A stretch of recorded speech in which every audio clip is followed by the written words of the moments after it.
Welcome friends, आज मैं आप लोगों के लिए लेके आया हूँ जीके जीएस सेट 4। तो चलिए मैं इस वीडियो को शुरू करता हूँ। आज का हमारा पहला प्रश्न है, भारतीय संविधान का अनुच्छेद 343 किसके बारे में है?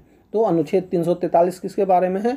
तो यह है राजकाज भाषा के रूप में हिंदी हो, यानी ऑप्शन नंबर सी इस प्रश्न का सही उत्तर हो जाएगा। और दोस्तों यहाँ पे देखिए, लोकसभा की बात आ रही है और राज्यसभा की बात आ रही है। तो राज्यसभा, लोकसभा और संसद, इसका मैं एक ट्रिक बता देता हूँ। अनुच्छेद कितने नंबर में है तो आप एक सिंपल सा ट्रिक याद रखिएगा, सरला। क्या? सरला। स से हो जाएगा संसद, र से हो जाएगा राज्यसभा और ला से हो जाएगा लोकसभा।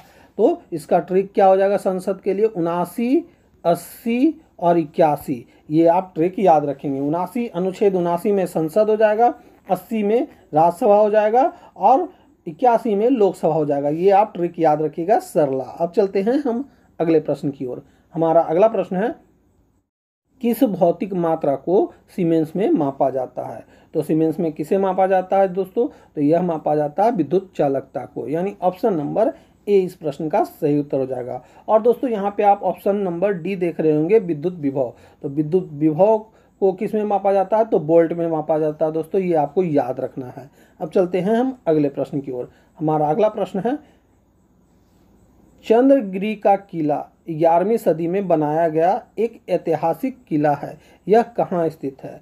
तो यहाँ चंद्रगिरी के किले के बारे में बोला जा रहा है।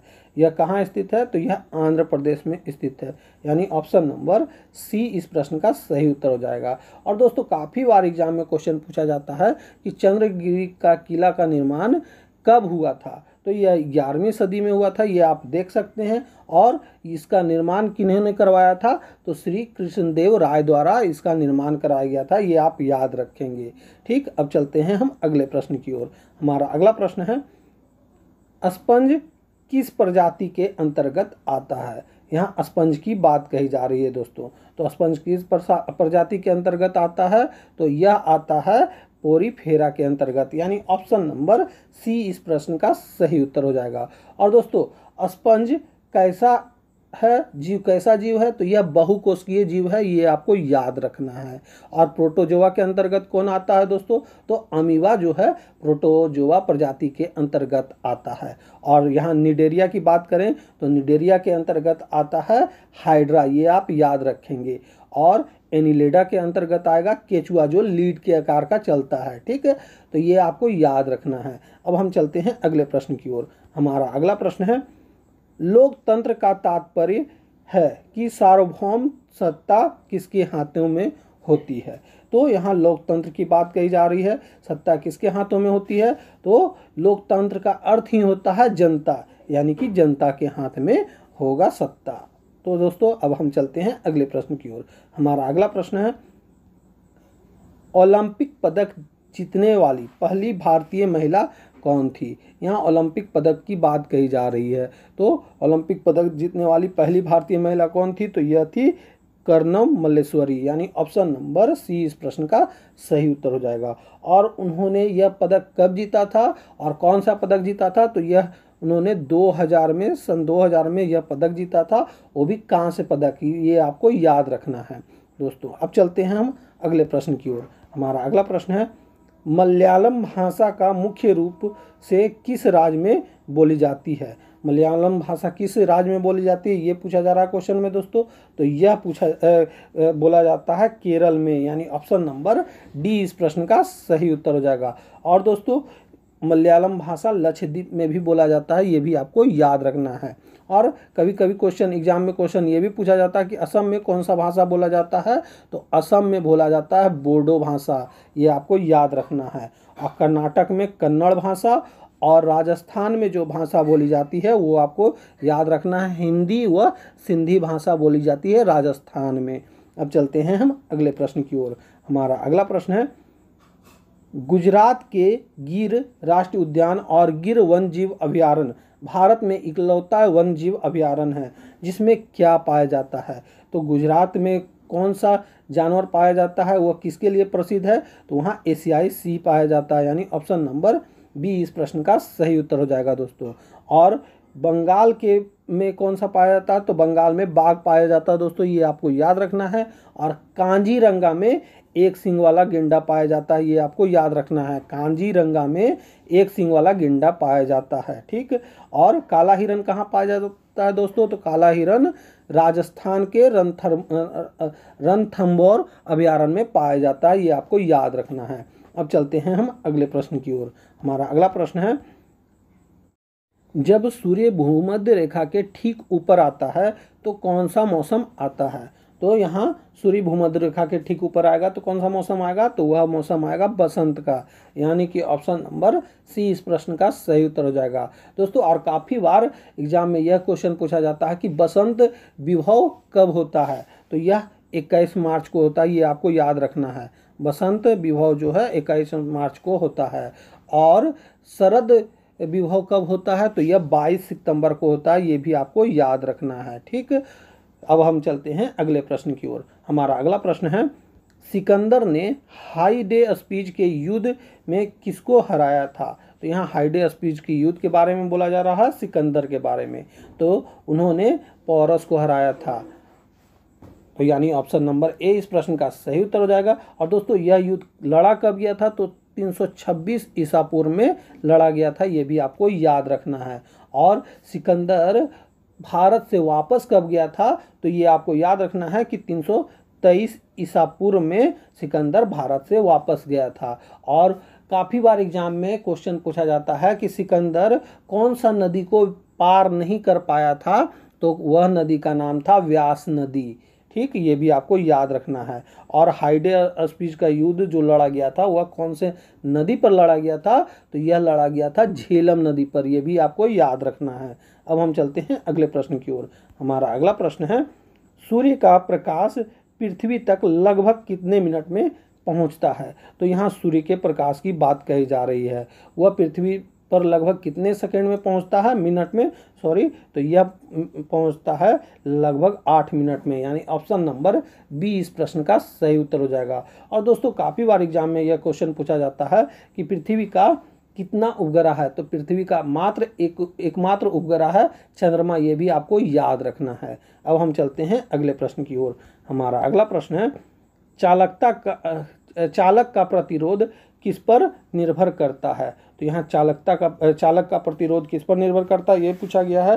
तो चालक की लंबाई पर भी निर्भर करता है, चालक की मोटाई पर भी निर्भर करता है, और चालक के पदार्थ की प्रकृति पर भी निर्भर करता है, यानी यह सभी इस प्रश्न का सही उत्तर हो जाएगा दोस्तों। अब हम चलते हैं अगले प्रश्न की ओर। हमारा अगला प्रश्न है, ज्वार भाटा लहरें एक दिन में कितनी बार आता है? तो ज्वार भाटा लहरें जो है दोस्तों एक दिन में 2 बार आता है, ये आपको याद रखना है। और ये ज्वार होता कब है? जब समुद्र की लहरें ऊपर उठती है उसे ज्वार कहते हैं, और जब समुद्र की लहरें नीचे गिरती है उसे भाटा कहते हैं, ये भी आपको याद रखना है दोस्तों। और सबसे बोला जाए कि बड़ा ज्वार भाटा कब आता है? तो जब सूर्य, चंद्रमा और पृथ्वी तीनों समकोण पे होंगे तो सबसे बड़ा ज्वार भाटा होता है, ये आपको याद रखना है दोस्तों। अब हम चलते हैं अगले प्रश्न की ओर। हमारा अगला प्रश्न है, नई राष्ट्रीय शिक्षा नीति तैयार करने हेतु किसकी अध्यक्षता में एक समिति का गठन किया गया है? तो यह समिति का गठन किसकी अध्यक्षता में किया गया है? तो उनका नाम है डॉक्टर के कस्तूरी रंगन। इन्हीं के अध्यक्षता में नई राष्ट्रीय शिक्षा नीति तैयार की गई है। और यह किस शिक्षा नीति का स्थान लेगी?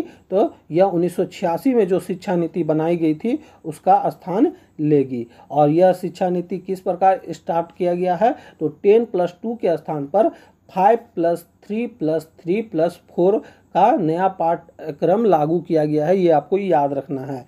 अब हम चलते हैं अगले प्रश्न की ओर। हमारा अगला, निम्नलिखित में से कौन सा राज्य सिरुई लिली महोत्सव मनाता है? तो यहाँ सिरुई लिली महोत्सव के बारे में बोला जा रहा है दोस्तों, वह कौन सा राज्य मनाता है यह महोत्सव? तो यह मनाता है मणिपुर, यानी ऑप्शन नंबर ए इस प्रश्न का सही उत्तर हो जाएगा। और दोस्तों काफ़ी बार एग्जाम में क्वेश्चन यह पूछा जाता है यह कब मनाया जाता है, किस डेट पे मनाया जाता है? तो इसका एक डेट फिक्स है, 21 से 30 नवंबर के बीच में यह मनाया जाता है प्रत्येक वर्ष, ठीक, ये आपको याद रखना है।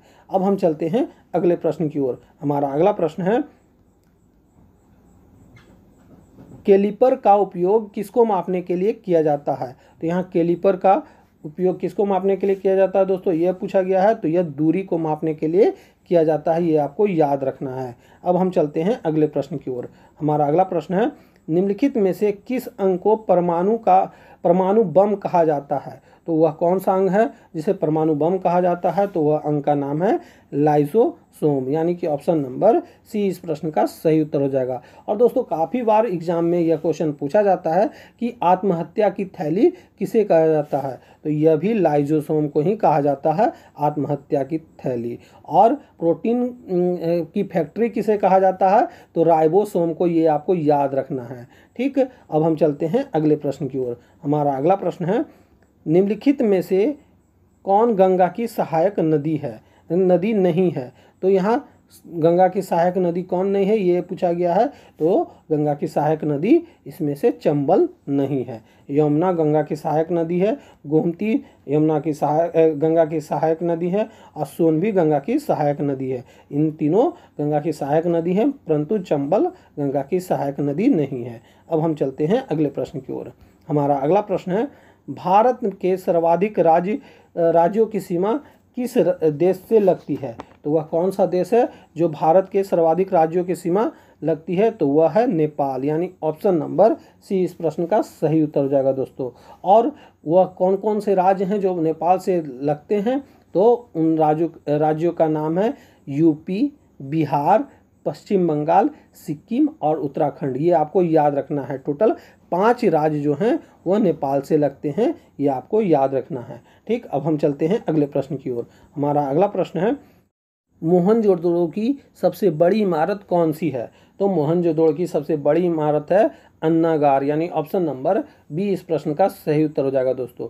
और काफ़ी बार एग्जाम में यह क्वेश्चन पूछा गया है कि मोहनजोदड़ो का अर्थ क्या होता है? तो मोहनजोदड़ो का अर्थ होता है मृतकों का टीला। ये आप नोट कर लेंगे, काफ़ी बार एग्जाम में क्वेश्चन पूछा गया है। और यह बृहत अन्नागार को किन्होंने खोजा था, यह भी क्वेश्चन पूछा जाता है, तो यह आप नोट कर लेंगे। रखाल दास बनर्जी के द्वारा सन 1922 में यह खोजा गया था अन्नागार को। तो दोस्तों यहीं पे हमारा यह वीडियो समाप्त होता है। उम्मीद है कि आपको ये क्वेश्चन अच्छे लगे होंगे और आपने इस वीडियो को शुरू से अंत तक भी देखा होगा। तो अब हम मिलेंगे आपसे अगले वीडियो में, तब तक के लिए जय हिंद, वंदे मातरम।